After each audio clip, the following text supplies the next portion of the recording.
All right, I think our numbers are starting to level out a little bit. So I'm going to go ahead and get started.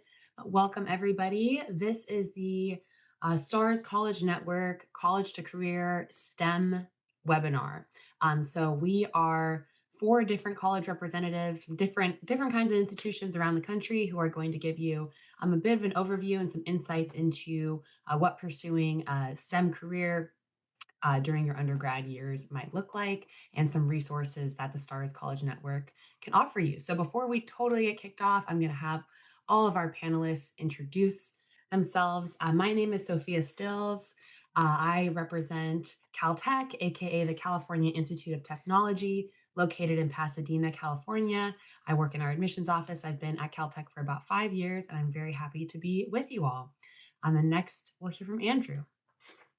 Hi, everyone. My name is Andrew Flores. I work at the University of Arizona down in Tucson, Arizona. I work mostly with our rural students, but also just in general undergraduate recruitment. So I'm happy to be here with you today. Hi, everybody. My name is Trinette Carney. I'm the Associate Director of Outreach in the MIT Admissions Office, and really thrilled to talk to you a little bit today about a career in STEM, as that is something MIT is very familiar with. All right, and Jess.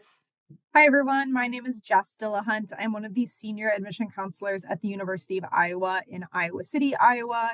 I work with all of our incoming first year and transfer students, all of our rural students, and I've been at the university now for approximately 6 years. All right, wonderful.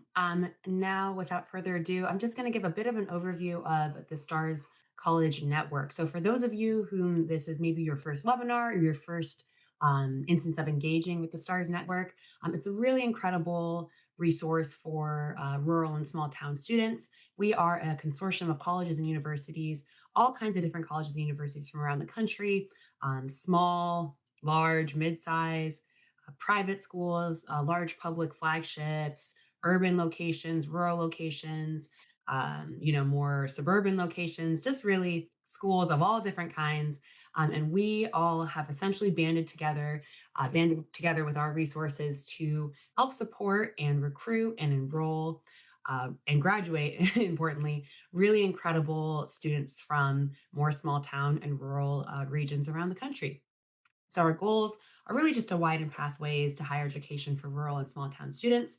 And we also have, a wide array of different programming for all of you that I will go over here in this next slide. But before that, I just want to give you a little bit of a flavor of all the different institutions that we're talking about. So, like I said, small, large, private, public, rural, urban, all kinds of different schools are represented here as part of the Stars College Network. All of this is available online too, so don't feel like you need to memorize all these schools, but just to kind of give you a sense. And then this is the kind of programming that we offer. So we have four main pillars. Importantly, we really believe as part of the STARS network that us college representatives are going to come to you. We're going to meet you in your backyard. So we do a lot of group travel as part of the STARS network. I have met many a college representative and many a student on the road participating in STARS recruitment trips. We essentially will visit you at your high school. So we do high school visits where we'll actually be in rural and small town high schools around the country. We also do kind of larger info sessions where we might, you might get an email from us that says, hey, the STARS network is going to be at this location, maybe a 20-minute, 30-minute drive from you in the evening. So we'll do large evening sessions and things like that. We'll essentially be able to provide application support, answer questions about the recruitment process, about the application process, financial aid, things of that sort. We also do free programs on our actual college campuses. So many of our institutions have STARS specific, so student specific fly-in programs. If you're not familiar with the concept of a fly-in program, essentially these colleges and universities will pay to bring students to campus. So typically there's an application process. You send in your application, and these college universities, if you're accepted, they will fly you out. So hence the name fly-in program, bring you to campus and put you through sometimes multiple days of programming to learn more about the institution. Sometimes these schools will partner with other schools so you can see more than one institution during the fly in program. So just keep an eye out in your email and in our listserv for more information about rural fly-in programs. I also want to mention in this point that a lot of schools, even if they don't have a rural specific fly-in program, their more broad-based fly-in programs are also inclusive of rural students. So Caltech is an example of that. We have a fly-in program called Caltech Up Close, and while it's not rural specific, we do accept and bring rural students to the fly-in program in particular. So don't be discouraged if it's not STARS specific. A lot of the STARS network colleges and universities also have fly-in programs that you could very well be eligible for.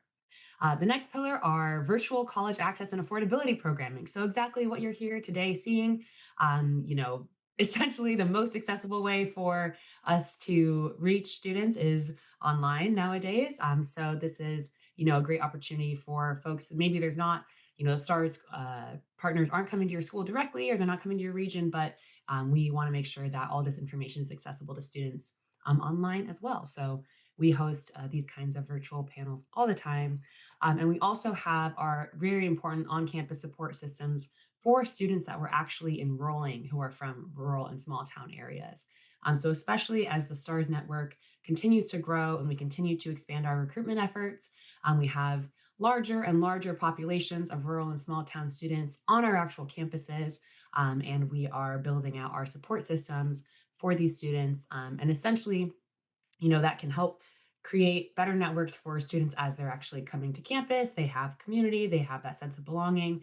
But it also means that our current students are able to speak directly to you as prospective college students, as current high school students, and say, hey, here's what my process looked like. You get to hear it directly from someone who maybe can relate a little bit more directly to your experience because they just went through the college application process themselves. So, if you have any questions about that, you can feel free to ask questions in the Q&A function. But for now, I'm going to continue to our next slide, which is just a little bit about STEM more broadly. You guys are all here for a STEM session, so we're going to get started on that part. Take it away, Trinidad. So, what is STEM? I think we hear this word thrown around a lot with a lot of assumption that everybody knows what it means. But very simply, STEM represents science, technology, engineering of the math and mathematics, and it really represents the study of all four of these pillars. Science, is no surprise, is a systematic study of natural world through observation and experimentation. And so, really, a science background prepares you for fields including chemistry, physics, earth science, astronomy, and environmental sciences. Next up, we have technology, where we think of it of the application of the scientific knowledge for practical purposes, specifically in industry. So this will look at preparing you for fields in information technology, so IT, anything to do with computing, computer science, artificial intelligence, cybersecurity, and software development. And engineering itself is the application of scientific and mathematical principles to design, build, and maintain structures, machines, systems, and processes. It really works to innovate and improve on technology. Engineering prepares you for fields such as mechanical, electrical, civil, chemical, aerospace, and biomedical. And the list really goes on and on. And then finally, we have mathematics, which is the study of numbers, quantities, shapes, and patterns and their relationships. Some may even argue that the study of mathematics is the study of our universe as understanding it through numbers. And it prepares you for fields such as applied math, statistics, and operational research. But I think the important thing specifically to really think about as math is can be a standalone field of study, but it's almost integral when you're looking at pursuing a degree or a career within the technology or engineering fields. For example, you'll have to have a strong background in linear algebra, for example, to tackle artificial intelligence and build your own AI tools. And modalities there. You'll need mathematics and engineering. Maybe you want to build a great building and figure out how it will work under an earthquake, or thinking about bridges and understanding load bearing weights. All of this requires calculations and mathematics. So you can't actually really separate math from the world of STEM. And really, and that's where it comes down to. STEM is an interdisciplinary approach to education and careers that focus on the above four areas of study. You will rarely face technology and study technology without some aspect of scientific discovery. You will rarely do anything with engineering without the use of technology or understanding of mathematics. So while STEM, each of the science, technology, engineering, and math fields can be studied and pursued individually, they often align and overlap with each other quite deeply. And so, STEM education and careers are essential for the advancement of technology and society. They foster critical thinking, problem solving, innovation, driving economic growth, and improving of life. STEM professionals work on the forefront of discovery and technological advancements, addressing complex challenges such as climate change, healthcare, cybersecurity, and sustainable development. Mm. And so, what actually is involved in a STEM degree, or who is actually set up for a STEM degree? And I think I see the next slide. Right. So, when we think about who is a good fit for a STEM degree, some people might come to mind that, oh, I have to be really, really excellent at math all the time, or I need to study, or there's a certain type of personality who's good for a STEM degree. But a STEM degree is really, really broad. We look for people who enjoy conducting research, who are interested in answering some of the unsolved questions that we have in our society or in at the world at large. Someone who enjoys teaching, because so much about scientific discovery and engineering and advancing some of these innovative technologies involves teaching others and sharing your discovery with others. It can also be very service oriented.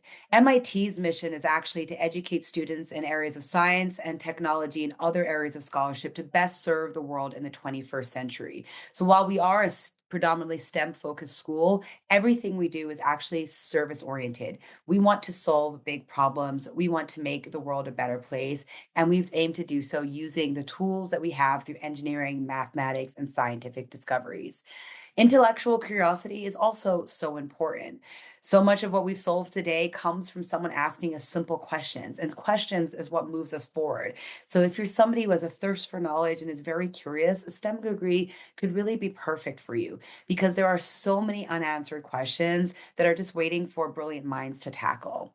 It is also a collaborative degree. Again, you are sharing your thoughts and discovery with other people. Scientific journals to be published are all peer reviewed. So you rely on other people to review your work, but also to help you innovate and build sustainable solutions for some of the challenges you're trying to solve. And at the end of the day, I also say passion. It's great to have passion for what you're pursuing, but also sometimes in a STEM degree, it can be a little bit challenging. So having that passion, that enthusiasm for learning, the passion and desire to tackle big problems is really the type of framework that will get you a lot of success pursuing a STEM degree. With that, we're going to slide it over to my colleague who'll talk a little bit more about common majors that you can expect. Thank you, Trinidad. As Trinidad said, these are some of the most common majors within the STEM field and some of the companies that employ students that may graduate with these majors.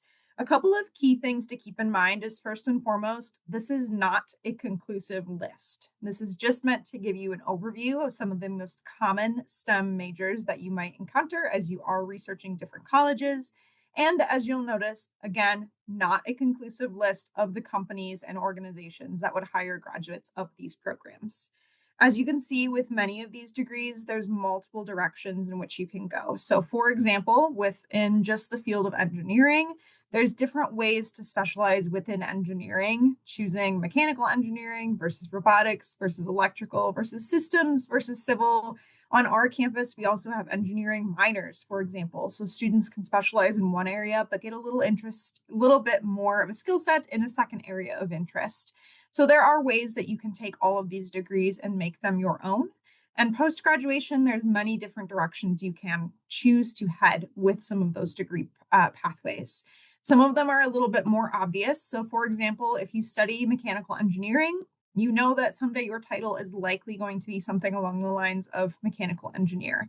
But perhaps if you're studying something within mathematics or you become a statistician, you have a statistics major, or you're studying to be somewhere in the chemistry realm, you might not have a title that says chemist, but you might have different career paths that match up with the skill sets that you've attained while getting those degrees.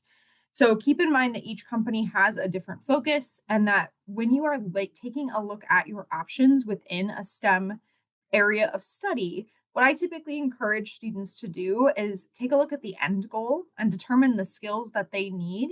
And if it is the end goal to be an engineer, then engineering is definitely the best pathway. But if, for example, your end goal is that you know you want to go somewhere into maybe the healthcare system, you have maybe a few different potential STEM majors that you can take a look at depending on what that end goal might be. In addition to some of these most common majors and careers, we also have some information on maybe some that are a little bit less common. This just goes to show that there's more options out there than maybe the ones that you typically see advertised most frequently or that you hear people chatting about most frequently. Again, something that I always like to reference with students is think about the skill set that the degree is going to give you and think about the skills that you can then leverage when you are interviewing with companies after graduation, or perhaps you're preparing for grad school or professional program. Anything that you can kind of glean from that undergraduate program of study and say, these are the skills that I have, you can take that in a number of different directions. And again, this is not a conclusive list. This is just an example of a few of those top companies that have different focuses that hire many of our STEM graduates. So I will go ahead and turn it over to our next presenter here. But later, we'll also take a look at some of our students' pathways and some of the different majors that they have. So, Andrew, go ahead and take it away. Thank you so much. So right now, there's a lot of information that has been thrown your way, but let's take a step back and think about how you can prepare for success in STEM. So the first thing I would do is check with the university for the program and requirements. One of the jokes I always tell students is if you're trying to study marine biology, we're probably not the place for you, right? Because we're in the middle of the desert. But if you are looking for certain programs within STEM, take a look at the universities and what those requirements are going to be. With that, talk to your high school counselor and make sure that you build that foundation, that you take the courses necessary. For example, for our engineering students, we're looking for students that are either in calculus or at least pre calculus. Now, if you're not in those classes, that doesn't mean you can't be an engineering student. It would just kind of take you a little bit longer to graduate, but that's kind of the goal that you should set for yourself with those requirements. Make sure that you're also strong in your reading and writing coursework, as well as any research available to you. All right. One of the things that a lot of universities are going to be looking for as well will be hands on experience, whether that's going to be shadowing or internships in the summer, any leadership roles in the clubs that you're involved in, and any community activities that use your STEM knowledge. Thank you. Next slide, please. So, life as a college STEM major. So, in high school, there's going to be, like I said, a foundation that you need to have to prepare for it. One of the plugs I want to put in here is that if you go to our website under the Stars College Network, there are resources there available to you, including the Khan Academy and Schoolhouse. These are free for you to use. I believe you have to make an account through them, but it's free for you to use, and that can kind of help you bridge the gap if your school doesn't offer something, or if you just want to get a little bit stronger in one of the STEM subjects as you enter the university level. And we're going to talk about this a little bit in the next slide too, but you'll also start to get to know both your academic advisor and your career advisor. They're going to be two different people that are going to be in your corner throughout your university career. Your academic advisor is going to make sure that you're enrolled in the correct classes for you to graduate, while your career advisor is going to help you attain those internships, get those research opportunities, and go to those networking events so that you can graduate and get a job in your desired career. Next slide, please. Very good. So in high school, um, you this is where you're at right now. So we were talking about those core classes. Make sure if you can, if it's offered at your high school, get to that calculus sequence, take those physics, chemistry, biology, and computer science classes. If it's not offered at your high school, like I said, look for either supplemental opportunities through a community college, maybe something that you can do online to take some dual enrollment, or check out the website is there. It's schoolhouse.world/Khan Academy. The next thing in your list would be that third little box there is summer programs. So, like we've mentioned, we do have rural fly-in programs available to you. Also, check out any STEM related work and internship experiences because that's really going to beef up your resume and get you some awesome experience. The college search part is the fun part for that I tell students because it's kind of like window shopping. So once you've like narrowed down what you want to study, then this is a fun opportunity for you to window shop what the colleges have available. Like I said, if you want to be a marine biologist, maybe Arizona's not going to be your top choice. But if you want to go into something like healthcare, you'll realize, oh, hey, the University of Arizona has their own university affiliated hospital that's walking distance. I don't even need a car to get there if you want to get those research hours or get those volunteers hours if you're trying to go into that part of STEM. So those are all things you'll consider when choosing one of the universities that you want to go to. Okay, so that'll be oh, and the desired majors as it's stated there. What kind of research opportunities does a university have? Is it research for undergraduate or for graduate only? So those will be all the fun criteria that you look for when you're shopping for a university. After that, make sure you go visit campuses. So, you can find a lot of information online. And once you get that information, take a trip if you can, go visit in those fly in programs and kind of see what the campus is like. See if you can schedule an appointment to talk to one of the professors or attend maybe a talk by students that are currently in the program. And like I mentioned in the previous slide, your academic advisor and your career advisor are going to be in your corner. Those two folks are going to be some of your best friends when it comes to scheduling your classes, declaring a major, a minor, and also starting that to look for careers and networking opportunities. If you are looking to go into that healthcare, there's also advisors that are going to be specific to that, whether it is professional admissions or graduate school as well. Yes. Okay. So we are going to give you all a few examples of um, either current or recent graduates from our institutions who, studied STEM during undergrad and what they're up to now. So first, I want to talk a little bit about Tessa Pierce. Tessa Pierce is a Caltech class of 2025 graduate. She attended high school in Newport, Washington. So Newport, Washington has a population of about 2,000 individuals. And she attended Caltech. She was really interested in biology. So she majored in bio and had a minor in chemistry and environmental science and engineering. She was also, as a side note, a student ambassador. It's not here on this slide, but she worked in the undergraduate admissions office and gave tours. And so she specifically was really able to connect with a lot of prospective students who might be from rural or small town backgrounds. And she's just really a delightful person overall. She also came and spoke to some students during one of our admitted student events on the East Coast this year. So over the summer, she completed a surf project at the Reisman Lab in chemistry. So, for those who are unfamiliar, which probably all of you are, or the majority, SURF stands for the Summer Undergraduate Research Fellowship. So, essentially, she knew she wanted to study biology and chemistry, so she ended up doing chemistry research over the summer. The SURF program is paid, so she did paid research, really incredible work.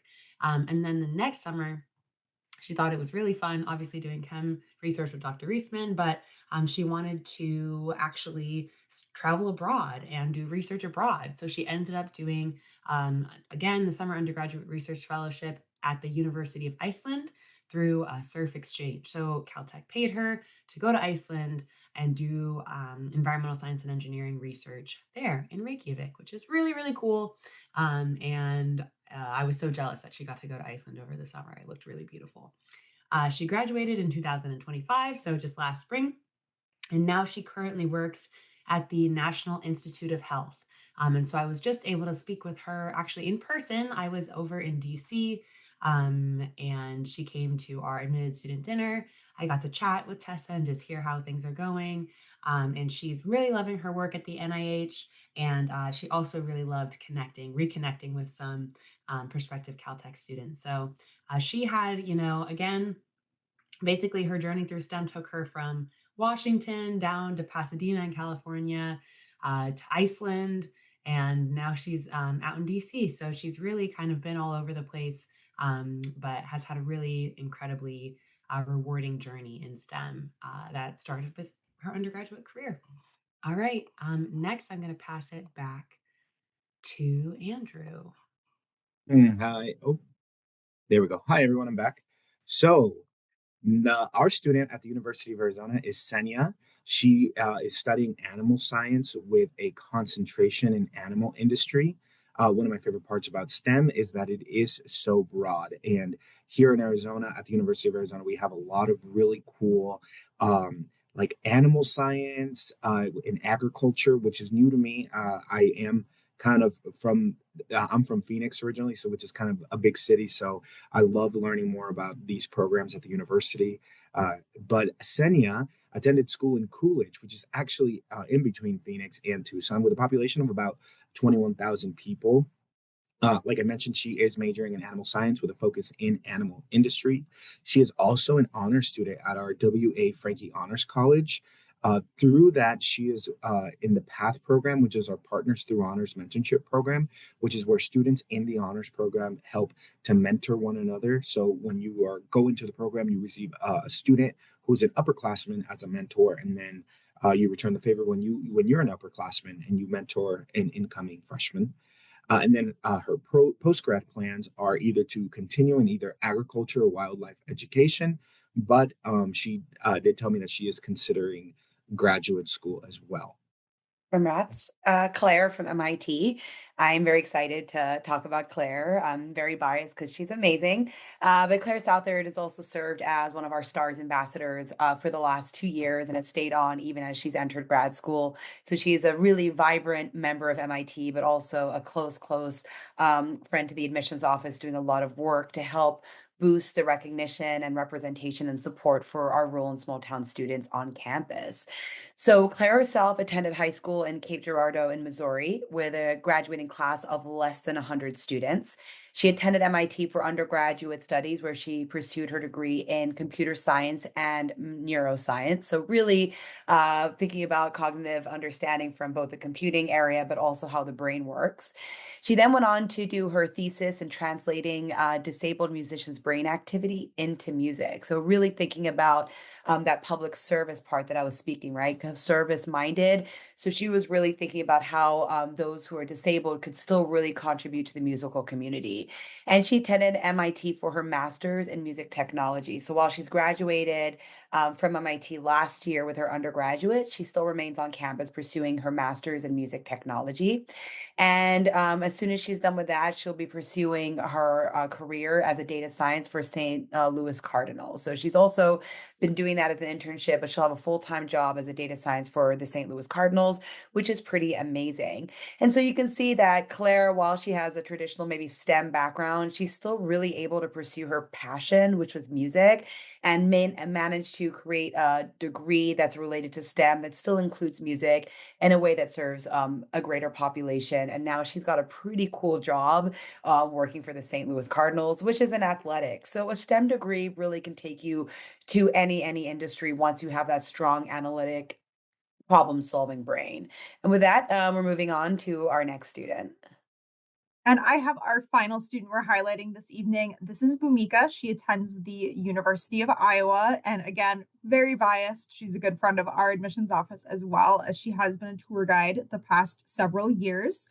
So Bhumika attended a high school in Cedar Falls, Iowa, which is a town of about 40,000. So here in the state of Iowa, it's a little bit larger, but maybe compared to some other states, that might not be the biggest city. So sort of a mid-sized city, and then attended the University of Iowa for neuroscience on the pre-dental track, and also studied psychology and music. So one of the things she did really well during her time as an undergraduate, she took advantage of her academic advisor and was able to add in multiple areas of study at once to touch on all of her passions in those 4 years. So, as an undergraduate, she joined development, experience, and the neurocognition, or what's called the DEN lab for research experience. At Iowa, undergraduates can conduct research as early as their first semester. So, lots of students gravitate towards research if they're in those STEM fields, especially if they're thinking of doing something like applying to a college of dentistry in the future. Bhumika also participated in our pre-dental club and took the dental admissions test, or the DAT, and spent a lot of time job shadowing dentists, as that is something that we encourage a lot of our students to do to prepare for a pre-dental career or a career in dentistry. And then she pivoted. So Bhumika is an interesting example because she's actually a great example of how you can turn a STEM degree into something you are passionate about, even if it's not necessarily the most common option. So she got an arts administration internship with the Englert Theater, which is a historic theater in downtown Iowa City, just a couple of blocks off of campus, that brings performances to our Iowa City community, including sometimes student performances. And as a result of that experience, her post grad plans have now actually shifted a little bit to gain more experience in the arts administration and management world and potentially consider grad school. So, on that note, I do want to point out that a neuroscience degree gives many skills that are applicable to many other areas. So, for example, students in neuroscience are very adaptable. They know how to kind of adjust as things change. They have effective communication skills. They have great critical analysis and critical thinking skills and great reasoning skills, all of which would be extremely helpful in that management world. So we are excited to see what Bhumika does with this degree pathway and with her pivot here as she finished out her time at the University of Iowa earlier this year. All right, I'm hopping back on to just give you all a little bit of an overview of our institutions and some of the resources that you can take advantage of. So I saw some questions in the Q&A that are about course selection or majors, degrees, and things of that sort. This is actually just a helpful way for you guys to think about, different resources that colleges and universities offer. All of us just about will update our websites pretty regularly, at least annually. And so you can take a screenshot of this slide for future reference if want to do some research later in your off time. But essentially, I'm just going to walk through like what each of these links will get you. So, course catalog. If you have any questions about specific coursework, um, or specific majors that are available at any of our institutions. Caltech, for example, has pretty broad based majors and a smaller number than a lot of other schools. So you might not see like really specific things at Caltech that you might see at a University of Arizona, Iowa, MIT, or vice versa, right? So you just kind of want to go in, do your research on each of these individual schools, look at the course catalog. That will actually be a better resource for you than probably what we can memorize off the top of our heads about the course catalog. As admissions officers, I don't want to speak for anybody else, but I know I certainly do not have the course catalog memorized. So that's going to be a great resource. Career advising is also another really wonderful space where you can go check out and just see kind of like what kind of support is available for students, particularly for those interested in pursuing STEM, but also for those who are from small town and rural areas. What kind of one-on-one coaching is there? What kind of interview support do schools offer? Just to kind of get a sense of when you're thinking about that return on investment of attending one of our institutions, what kind of support are you going to get when you're actually on campus? And then research programs. I also saw some questions in the Q&A about different research programs that our institutions offer. If you want to take a screenshot of this, I know our links are a little bit different, but each of us have really robust research programs where if you're interested in scientific research, you have great opportunities at all of our schools. And then admissions, obviously, before you go and email our, our offices and asking what our admissions requirements are, please, please, please, I beg of you, look at our admissions websites. All of our requirements are online.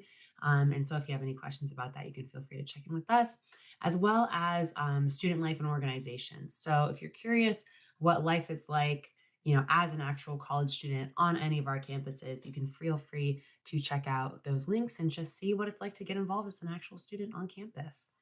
The next slide is going to have some more information for you all. So if you want to scan this QR code, you should be able to scan it on your computer. You can learn more about our 32 member schools, register for future programming. So whether that be webinars online or even in-person programming, if we're coming to a school near you. We also have resources through Khan Academy and Schoolhouse. If you're feeling limited by your course selection, you can check out some of those resources, as well as estimating financial aid. We really just have a robust amount of resources for you all here today. And luckily, we have plenty of time for questions, as well as plenty of questions in the Q&A.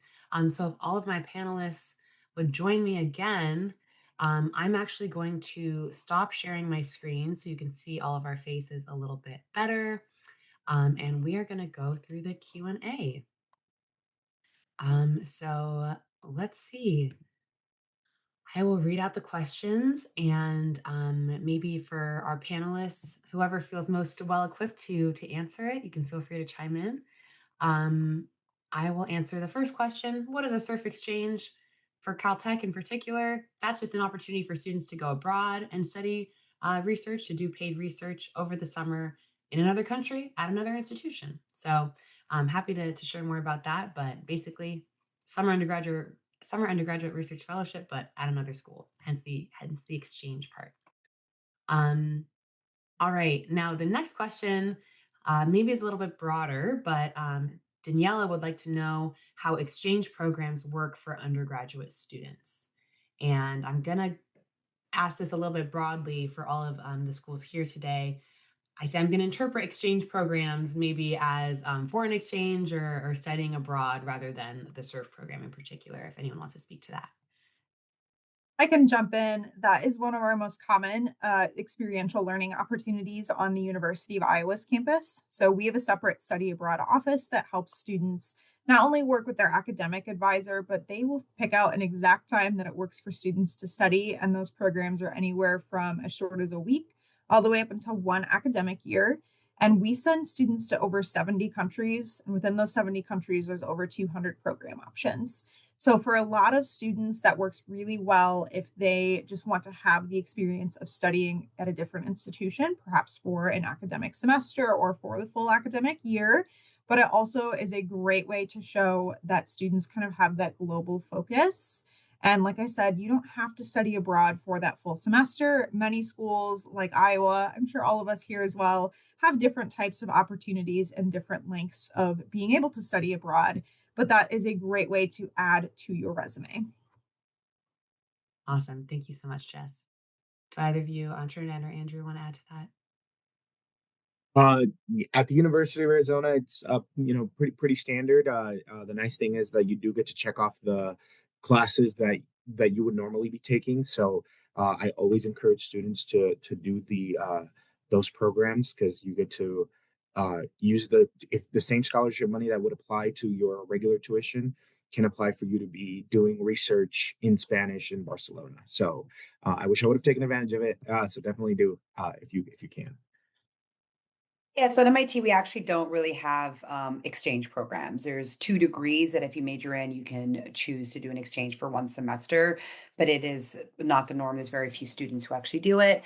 What we have is a lot of opportunities to go global. So we have a lot of global opportunities which are formed around internships, volunteering, teaching abroad. And there's a variety of ways that you can do that. The most popular at MIT is the MISTI, which is MIT's International Science and Technology Initiative. We have relationships with over 20 countries where we'll send students to intern, research, volunteer, or even teach in other countries. And the best thing about a MISTI is MIT actually pays for everything. We pay for your flights, we pay for your accommodation, and you even get a daily stipend to help support yourself. And so students usually spend their summers doing that, a 2 month MISTI opportunity. There's also no limit to how many MISTIs you can do. So you could do a MISTI literally all 4 years of MIT and travel the world on our dime. Awesome. I also see a question that's repeated in different ways throughout the Q&A, which is sort of about access to opportunities in rural areas. So there are quite a few different students asking about, you know, my area has limited options. I'm a very active athlete, but I want to know more how I can, show my interest at different colleges. Another student saying, I come from a rural area with almost zero internship opportunities in the STEM fields. Would this lack of experience hinder my chances as a college applicant? Would you all mind speaking a little bit to the idea of just like limited access to opportunities, especially in the STEM field, because we know that that tends to also vary dramatically by region. Yeah, I'm happy to jump in on this one. So I think the important thing for all the students listening here to remember is almost all of our schools practice holistic admissions. And what holistic admission really means is that we're looking you at the whole package, but within your context, within your lived experience. We're not going to expect students who have no access to internships or APs or IBs to have those taken those classes. What we're looking to see is what are the opportunities that you do have available for you, and are you maximizing them? So if your school doesn't offer APs or IBs, that's fine. Are you still taking the most challenging curriculum? And if you have maxed out and you're feeling bored, is there an opportunity to dual enrollment? And are you doing it? Same thing. No internships? That's fine. I think everyone thinks at MIT that every student applying is internships and research. A lot of them do, but very, very many students do not.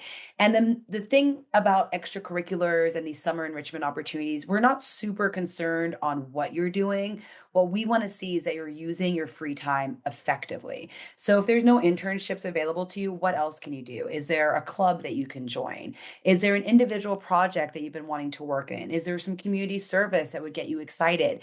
Maybe there's some middle schoolers that you can tutor, right? That need your help, or launch a robotics camp. So the main thing is when you have free time, how are you using that time? Are you continuing to push yourself, explore new opportunities, continue to advance your knowledge and your learning? So that's the main thing I want you to think about is, are you maximizing the opportunities that you have available to you? And that's the most important. We get school profiles from your schools, so we know the classes your schools offer. We know when your school doesn't offer a Calc AB or a BC. This is information. And at the end of the day, is also, if you're worried about this and you think that, oh, they're going to hold it against me, just tell us in the application. There'll be a spot to say, I'm not able to do internships. It's not offered in my region. And we can take that into account. We're only going to be able to know what you tell us about. And don't think that you're going to, do yourself a disservice by saying their lack of resources. If anything, notifying us of your lack of resources, it's helpful for us in the program. I can tell you, I'm from Boston. I take a lot of things for granted about what students have access to. Sometimes it's good for you to remind us about the situations that you live in. I can also add from the perspective of a school that does not have a highly selective admissions process. Some schools just have different processes and what they look at. So, using the University of Iowa as an example, because that's where I work, we have actually a guaranteed admission pathway for many students that doesn't take into consideration things like internships. And then when you come to Iowa, you still have access to research opportunities and STEM majors. So, what I always encourage students to do is take a look at every single institution that you are interested in. Maybe get a feel for, if you're applying to a highly selective like Caltech or MIT, go ahead and ask those questions and get a feel for that. But also ask all of your other institutions what their admission policies look like and the types of things that they consider. There's over 4,000 schools in the United States. And so chances are pretty good that there's some difference in these admission policies. That's a really, really great question to ask when you're taking a look at different institutions throughout your search process. Yeah, just to chime in as well, but yeah, the University of Arizona is a little bit of a mix of what we just heard, where we're looking at you for the whole picture, but we're not going to hold anything against you that was not available to you, and that doesn't just extend to those internships, that research opportunity, but also classes. I have a lot of students that are at high schools that are so remote that maybe they don't have a calculus teacher, that the internet might be so spotty that there's really not an opportunity to take dual enrollment. So if you did take that pre-calculus, but that was the highest level that was offered to you, then I'm gonna give you all the points I can give you when I'm grading that category, right? So when I'm looking at that, that's what I'm considering. So yes, definitely do the best that you can uh, with what's available to you. Wonderful. And kind of on Trinidad's point about holistic review, I was wondering if you all could speak a little bit. There's a few questions that are asking specifically, if I have a lower grade in this course, can I offset it by doing medical research or shadowing or by getting a really strong ACT score? Would you all talk a little bit about, especially for schools of, varying degrees of selectivity, kind of how you consider um, weighing these different elements of the application when you're reading students? Yeah, I can definitely start. So at the University of Arizona, if we're looking at patterns, right? We know that you're a student. We know that you have a life. We know that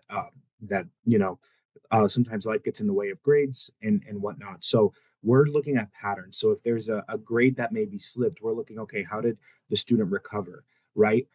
As it was mentioned earlier too, there's usually most universities are going to have, if it is a holistic approach university, they're going to have a place for you to explain something that was missing there. I always use the example when I was an undergraduate, I failed one of my courses, right? So if you looked at my transcript, it just had a big old F.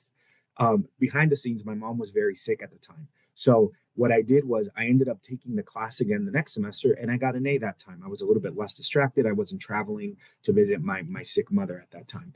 And so when I applied to graduate schools, I used that essay opportunity to explain, hey, I had some family stuff going on. And as you can see, I did really well on the course. I got an A the second time I took it. So we're considering things like that when we look. If there's anything that doesn't stick out right away with your transcripts, with just your application in general, use those supplemental essays that are available to you to let us know because as it was mentioned before, sometimes we don't know. Sometimes we get stuck in our little bubbles. I get stuck in my Arizona bubble, and I forget that some of you have to deal with weather to get to school or things like that. So definitely let us know. Wonderful.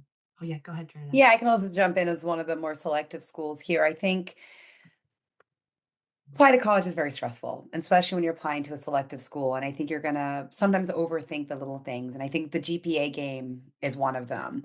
And I hear students says, I'm not the valedictorian, I don't have the top GPA, but there's a lot of things that students can do to kind of stack the GPAs. Just because you've taken more AP classes or peers taken more AP classes, doesn't mean that they've taken the classes that are appropriate for our schools.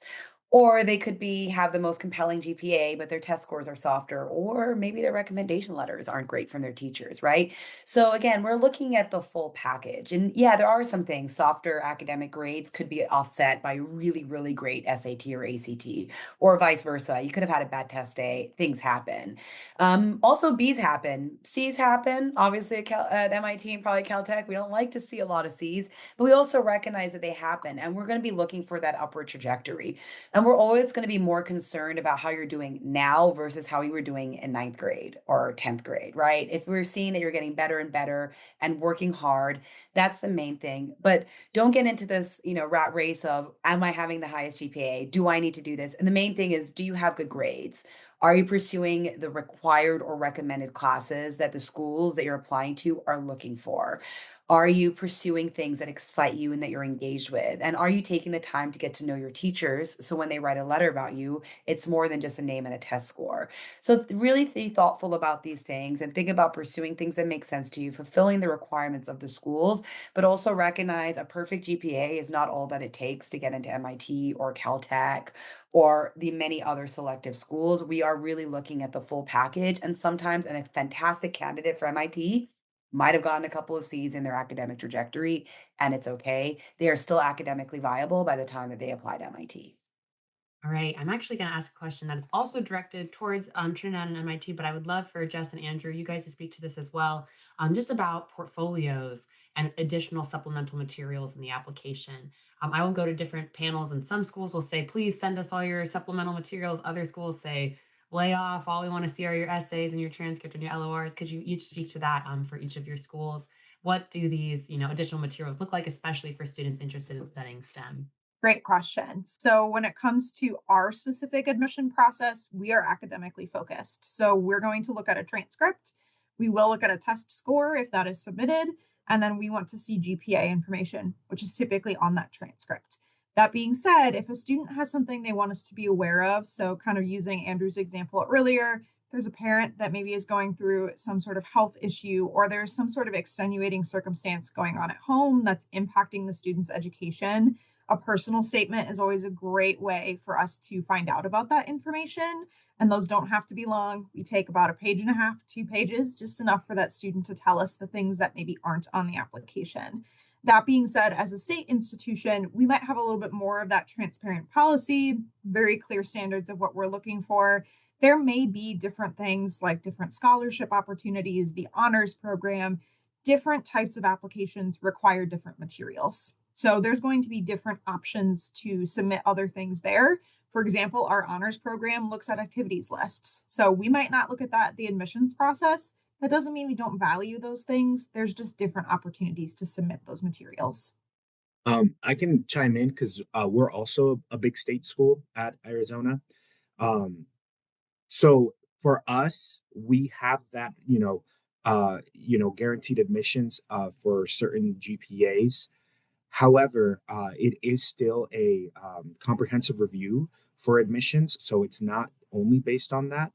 Uh, the biggest thing I will say is submit everything you can when you apply to the University of Arizona, because that's going to help us determine who's getting merit, right? So tell us what you were involved in, whether it was at home, at any capacity.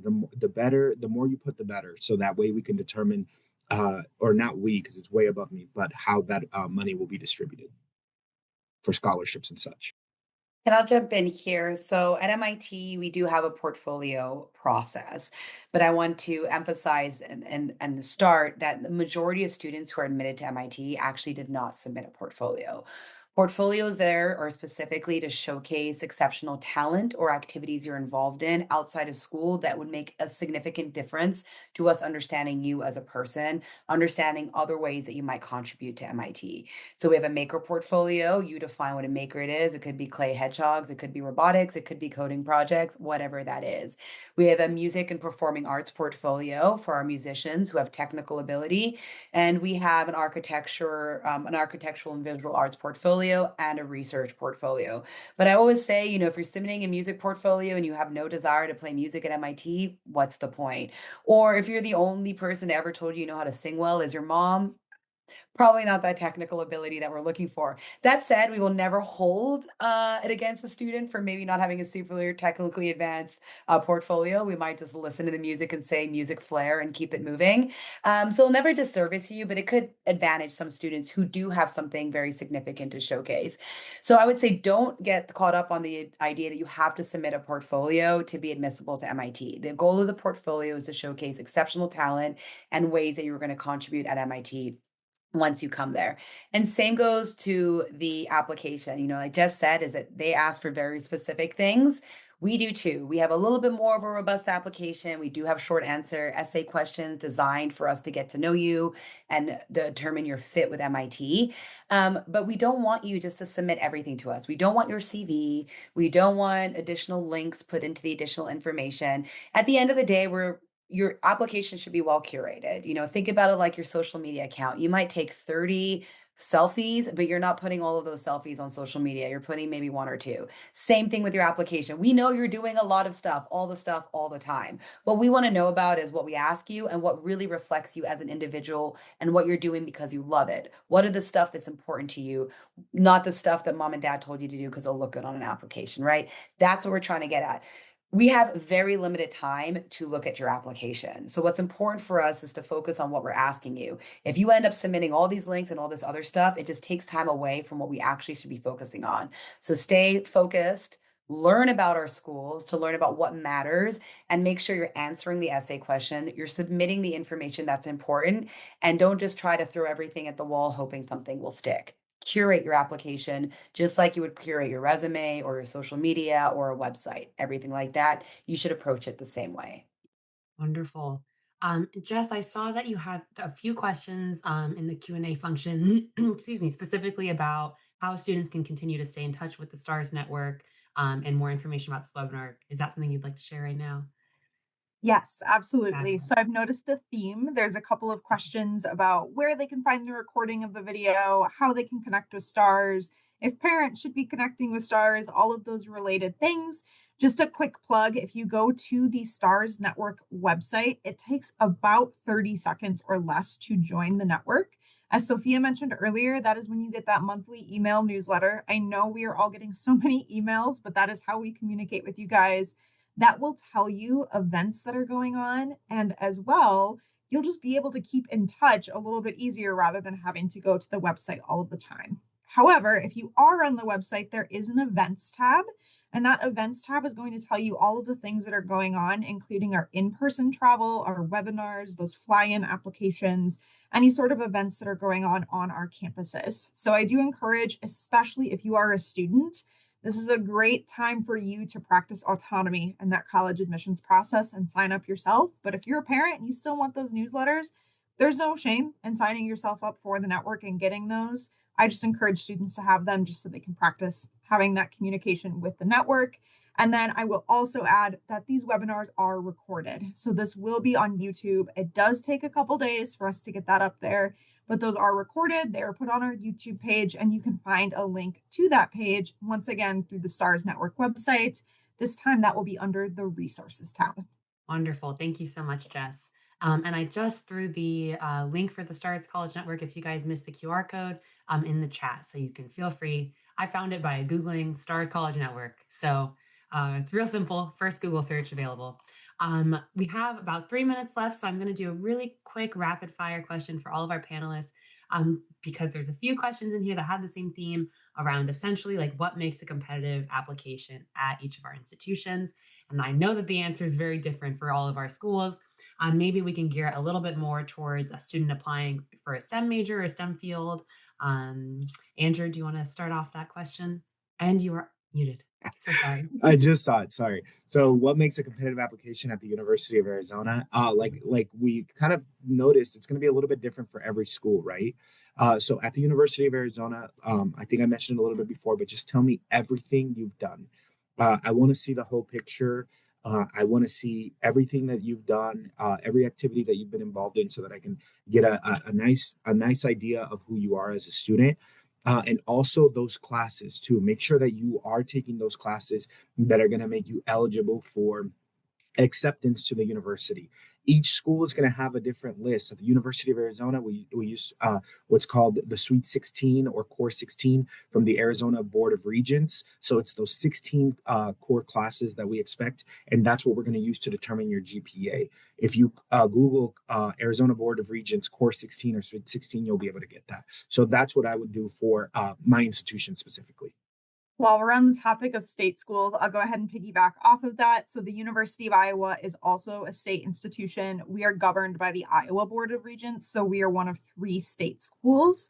We are a little bit different that it's actually written into our state code that we have a formula for admission. So, we tell students the exact courses that they need, and we have a formula that they can use to calculate their admission. So, if students are submitting an ACT or SAT test score, we can just plug that information in. If they're not, we do have a more holistic test optional pathway that we do a little bit of a deeper dive, still focusing heavily on academics, but in that case, some students might have a personal statement on file as well. So we're looking at all of that information, taking into consideration everything. In terms of programs, our nursing program and pharmacy program are the most competitive on campus. So we do have some competitive programs. They are going to lay out exactly what they are looking for in terms of classes, in terms of GPA requirements, and what that application looks like. So, being a state school, we have an incredibly transparent admission process. And because of that, we are able to tell students exactly what their admission process might look like, what their decision might be, and we can help guide them through that process. And many of our STEM majors are housed in the College of Liberal Arts and Sciences. So, as long as it's not a separate college, like the College of Nursing, College of Pharmacy, if you're coming for a chemistry degree, a neuroscience degree, for example, admission to the College of Liberal Arts and Sciences is what you're applying for when you apply to Iowa. So, essentially, there's not a ton of competition because we have that transparent pathway. And I'm sure that maybe that's a bit unique, but it is something that I think is really great because we are a highly accessible school, but we are also an excellent school for STEM and for many of our other majors as well. So MIT is the complete opposite because there is absolutely no formula to getting in. And I know that's hard for students to hear sometimes, but I'm a pretty blunt admissions officer. What I will say is kind of the short spiel I always give to students about what's the code to getting to MIT. It's lock into math, get good grades, be yourself. At the end of the day, most students applying to MIT academically are admissible. They can do the work. So it's all the other stuff that makes a difference. What drives our selection is the match between you and MIT. How are you going to contribute in our community? Are you going to be a good roommate? Are you going to be a good research partner? Are you going to thrive culturally and socially as well as academically on our campus? And I think one of the most frequent questions I get from students is how can I stand out in application? What can I write about that will make me stand out? The reality is I've been doing this for 10 years. I've probably read over 50,000 essays right now. There's probably no story that you can write about that we haven't read about. The the amount of human experiences as a high schooler is pretty limited. So don't overthink about what I should be writing about. Make sure that when you're writing, your voice stands out because you're you every day. You don't know what makes you unique. But for us, we read into it. So what stands out for me is not a specific essay topic, it's the student's voice. It makes me hear how they think. Are they going to be a good fit for MIT? Oh, they're just a really good nugget, or they just sound like they belong on our campus. These are the things that stand out at reminders. So, yes, grades are important for MIT. Absolutely. Exposure to calculus is super important at MIT because it's a required class. We have no pre calc, it's hard. So, the academics goes without saying, but the other stuff, it's the be yourself. And I think more and more students nowadays are losing their individuality in their application. You're leaning on ChatGPT. Yes, we can tell the difference because all your essays are the same because ChatGPT does use a formula. Or they're using college counselors that are so overly polishing their essays that we don't hear the student's voice anymore. Write your essays, give it to your friend. If your friend doesn't recognize you, you've missed the mark. So be yourself, pursue things that you really love and excite you, get good grades, and hopefully they'll end up at MIT. And if you don't end up at MIT, you'll probably still end up at a phenomenal school. And you'll know that that pathway was done by doing things that really excited you and being true to yourself. And that's a win. So that's my advice to you. All right, I'm going to have us close there because I think that was a really wonderful note to end on. But thank you all so much for joining us today. Like Jess mentioned, this webinar will be available on the STARS YouTube page in just a few days. Give us a moment to get it uploaded. But hopefully, this was very helpful. And we will have more monthly, I believe, webinars available for all of you. So sign up for our listserv, get on our email list, and you will have plenty more information available in your inbox soon. Thank you all for joining us this evening. I hope you have a wonderful rest of your day, and we will talk to you later.